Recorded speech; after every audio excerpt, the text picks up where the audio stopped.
নমস্কার বন্ধুরা, সোনালী কথার আজকের পর্বে নিয়ে এসেছি সবার প্রিয় চিকেন দাম বিরিয়ানি। রেসিপিটি শেখা আমার একজন শেফ বন্ধুর কাছ থেকে। প্রথমবার যখন বাড়িতে বানাই, প্রথমবারই রেসিপিটি সুপারহিট হয়ে যায় আমার বাড়িতে। তারপরে আরও বহুবার এটি বানিয়েছি। পারফেক্ট ঝরঝরে বিরিয়ানির চাল আর সুসিদ্ধ টেস্টি চিকেন কিভাবে করব, এই রেসিপিটিতে সমস্ত টিপস অ্যান্ড ট্রিক্স আপনাদের সাথে শেয়ার করবার চেষ্টা করেছি। তাহলে চলুন শুরু করে নেওয়া যাক। বিরিয়ানি বানানোর জন্য নিয়ে নিয়েছি মোট 500 গ্রাম চিকেন। ভালোভাবে কেটে ধুয়ে নিয়েছি। সাইজগুলো মাঝারি সাইজে রেখেছি। খুব বেশি বড় করে এই বিরিয়ানিতে চিকেনের সাইজ আমরা রাখবো না। এবার এটাকে ম্যারিনেট করে নিতে হবে। ম্যারিনেশনের জন্য প্রথমে দিয়ে দিচ্ছি স্বাদ মতো লবণ, দিয়ে দিলাম 1/4 চা চামচ হলুদ গুঁড়ো, 1 চামচ ভর্তি করে কাশ্মীরি লাল লঙ্কার গুঁড়ো, 1 চামচ জিরে গুঁড়ো, 1 চামচ ধনে গুঁড়ো, 1 চামচ শাহি বিরিয়ানি মশলা পাউডার, 1 চামচ ভর্তি করে আদা রসুন বাটা, আর সবশেষে টক দই, 2 বড় টেবিল চামচ টক দই। এবার চিকেনটাকে এই সমস্ত মশলার সাথে দইয়ের সাথে ভালোভাবে মিশিয়ে নিচ্ছি, যাতে আমাদের প্রত্যেকটা চিকেনের পিসের মধ্যে সুন্দরভাবে মশলার আর দইয়ের কোটিং হয়ে যায়। ভালোভাবে মাখানো হয়ে যাওয়ার পর চিকেনটাকে আমরা ম্যারিনেশনের জন্য রাখবো পাক্কা 1 ঘন্টা। চাইলে ফ্রিজে অথবা বাইরের রুম টেম্পারেচারেও রেখে দিতে পারেন। অন্যদিকে বিরিয়ানির চাল এখানে নিয়েছি একই পরিমাণ, মানে 500 গ্রাম। ফাইন বিরিয়ানির বাসমতি রাইস নিয়েছি বিরিয়ানি বানানোর জন্য। তারপর এটিকে ভালোভাবে ধুয়ে নেব প্রথমে জল দিয়ে। যখন জল দিয়ে ধোবো, খুব বেশি চাপ দিয়ে এটিকে ধোবো না, কারণ বিরিয়ানির চাল কিন্তু খুবই ডেলিকেট, খুবই সফট। বেশি চাপ দিয়ে এটিকে ধোয়ার চেষ্টা করলে ভেঙে যেতে পারে। 2 থেকে 3 বার জল পাল্টে পাল্টে চালটাকে ধুয়ে পরিষ্কার করে নিয়ে এখন এর মধ্যে ভালোভাবে জল দিয়ে কমপক্ষে আধ ঘন্টার জন্য ভিজিয়ে রাখতে হবে। তবেই এটি যখন সিদ্ধ হবে অনেক লম্বা লম্বা তৈরি হবে। আধ ঘন্টা পরে জল ভালো করে ঝরিয়ে নিয়েছি চালের। অন্যদিকে বিরিয়ানি যে চিকেন, সেটিকে রান্না করবার জন্য কড়াইয়ের মধ্যে দিয়ে দিচ্ছি সাদা তেল। তেল গরম হলেই ফোড়ন হিসেবে দিয়ে দেবো প্রথমে একটা তেজপাতা, 2 টুকরো দারচিনি, 2 থেকে 3টে লবঙ্গ, 3-4টে এলাচ ফাটিয়ে দিলাম, 1 টুকরো দিয়ে দিচ্ছি জয়িত্রী, একটা বড় কালো এলাচ। এবার 3টে মিডিয়াম সাইজের পেঁয়াজ মিহি করে কুচিয়ে নিয়ে ছেড়ে দিলাম তেলের মধ্যে। পেঁয়াজটাকে একটু লালচে করে ভেজে নেব। যাতে তাড়াতাড়ি পেঁয়াজটা ভাজা হয়ে যায়, তার জন্য উপর থেকে ছড়িয়ে দিচ্ছি লবণ। তাহলে পেঁয়াজ খুব দ্রুত এরকম বাদামি রঙের হয়ে যাবে। পেঁয়াজ বাদামি হয়ে এলেই এর মধ্যে ম্যারিনেট করা চিকেনটা ছেড়ে দিচ্ছি।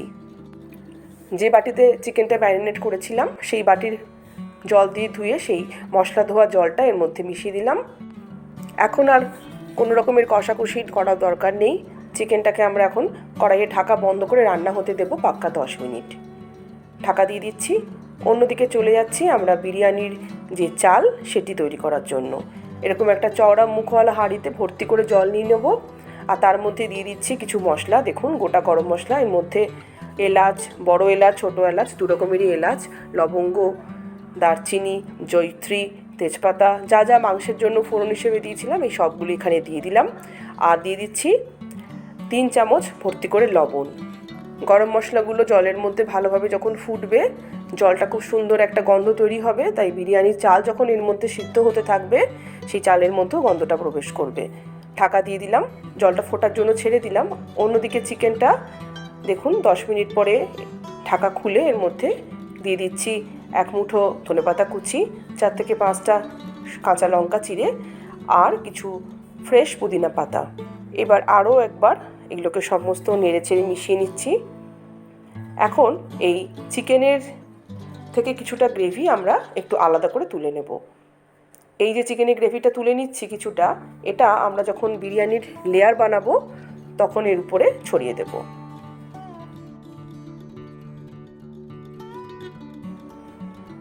তো আমার চিকেনের গ্রেভিটা তোলার পরে আবার এটিকে ঢাকা দিয়ে আরও 10 মিনিট রান্না হতে ছেড়ে দেবো। অন্যদিকে আমরা বিরিয়ানির যে জলটা দিয়েছিলাম ফোটার জন্য, বেশ ভালোভাবে এটি ফুটতে শুরু করেছে। এখন এই গোটা গরম মশলাগুলো এরকম একটা ঝাঁঝরি নিয়ে তুলে নিচ্ছি, নাহলে খাবার সময় এটি মুখে লাগে, খেতে ভালো লাগবে না, খাওয়ার মজাটাই নষ্ট হয়ে যাবে। তো এভাবে সমস্ত গরম মশলা আমরা তুলে নিলাম। এবার ভিজিয়ে রাখা চালটা এর মধ্যে ছেড়ে দেবো। চাল ছাড়ার পরে এর মধ্যে দিয়ে দিচ্ছি কিছুটা সাদা তেল, তাহলে কিন্তু বিরিয়ানির চাল বেশ ঝরঝরে হবে, একটার সাথে আরেকটা লেগে যাবে না।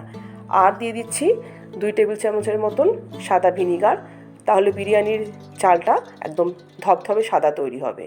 উপর থেকে ছড়িয়ে দিচ্ছি কিছু কুচিয়ে রাখা ধনেপাতা আর পুদিনা পাতা। এবার এটিকে সিদ্ধ করতে দেব পাক্কা ঘড়ি ধরে 7 মিনিট। 7 মিনিট পর ফিরে এলাম। 7 মিনিটে আমাদের বিরিয়ানির যে চাল সেটি প্রায় 70% মতন সিদ্ধ হয়ে যাবে। দেখুন, আপনাদেরকে আমি চালগুলোকে একদম কাছ থেকে দেখাই। ঠিক 7 মিনিটে এটি 70% সিদ্ধ হয়ে যায়। তো এই অবস্থায় এর থেকে অর্ধেক পরিমাণ চাল আমাদেরকে বিরিয়ানির প্রথম লেয়ারটা তৈরি করার জন্য তুলে নিতে হবে। চলে যাচ্ছি মাংসের দিকে। দেখুন, আমাদের মাংসও কিন্তু পুরোপুরি সিদ্ধ হয়ে গেছে, গ্রেভিটাও অনেকটা কমে এসেছে। এবার এর মধ্যে ছটপট করে আমাদেরকে লেয়ারিংগুলো তৈরি করে ফেলতে হবে। হাতা করে আমি 70% কুক হয়ে যাওয়া রাইসটাকে এর উপরে ফার্স্ট লেয়ার হিসেবে ছড়িয়ে দিচ্ছি। এরপর উপর থেকে দিয়ে দিলাম যে পরিমাণে চিকেনের গ্রেভি আমরা একটা বাটিতে তুলে রেখেছিলাম সেইটা। ছড়িয়ে দিচ্ছি উপর থেকে কিছুটা কুচিয়ে নেওয়া ধনেপাতা। তারপর দিয়ে দেব 1 চামচ কেওড়ার জল। নেক্সট হাফ চামচ বিরিয়ানির মশলা। এরপর আসছে ঘি দিয়ে দিচ্ছি 1 চামচ। নেক্সট মিশিয়ে দিচ্ছি পেঁয়াজের বেরেস্তা। এরপর সেকেন্ড লেয়ারের রাইসটা উপর থেকে ছড়িয়ে দিচ্ছি। এই রাইসটা 90% সিদ্ধ হয়ে গেছে। টোটাল 9 মিনিট সময় লেগেছে। হিসাবটা খুবই সোজা। 7 মিনিটে রাইস 70% সিদ্ধ হয়েছিল আর 9 মিনিটে 90%। বিরিয়ানির উপরের লেয়ারের রাইসটা কিন্তু শুধুমাত্র স্টিম পায়, তো সেই জন্য এটিকে অলমোস্ট 90% সিদ্ধ করে নিতে হবে। এখন উপর থেকে আমি মিশিয়ে দিচ্ছি কিছুটা ফুড কালার। দুধে গুলে রেখেছিলাম জর্দা কালার, আপনারা চাইলে একটু দুধের মধ্যে কেশরগুলো দিয়ে দিতে পারেন। আরও একটু ধনেপাতা কুচি আর পুদিনা পাতা কুচি উপর থেকে ছড়িয়ে দিচ্ছি।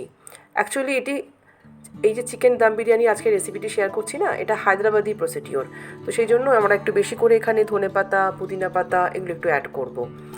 উপর থেকে দিয়ে দিচ্ছি আরও কিছু পেঁয়াজের বেরেস্তা। এবার আবারও একটু কেওড়ার জল মিশিয়ে দিলাম। মিশিয়ে দিচ্ছি সামান্য একটু গরম মশলা। উপর থেকে আরও একটু ঘি দিয়ে দিলাম। এবার এটিকে দমে বসাবো।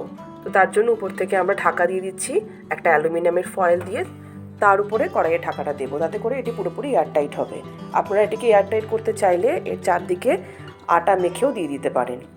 ঢাকা দিয়ে এটিকে দমে বসানোর জন্য গ্যাসের মধ্যে এরকম একটা তাওয়া, ভারী তাওয়া নিয়ে তার উপর এটিকে বসিয়ে প্রথমে 1 মিনিট হাই হিটে, তারপরে গ্যাসের ফ্লেমটাকে একেবারে লো করে 20 মিনিট দম দেব।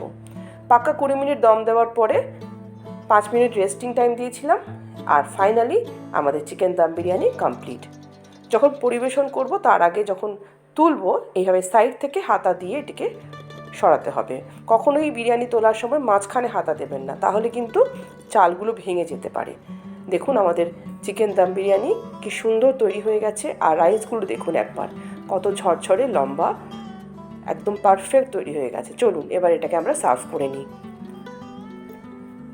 তৈরি হয়ে গেল আমাদের আজকে দারুণ স্বাদের চিকেন দম বিরিয়ানি। রেসিপিটি ভালো লাগলে সবার মধ্যে শেয়ার করুন, আর আমার চ্যানেলটিকে সাবস্ক্রাইব করা না হয়ে থাকলে সাবস্ক্রাইব করে আমার পাশে থাকুন।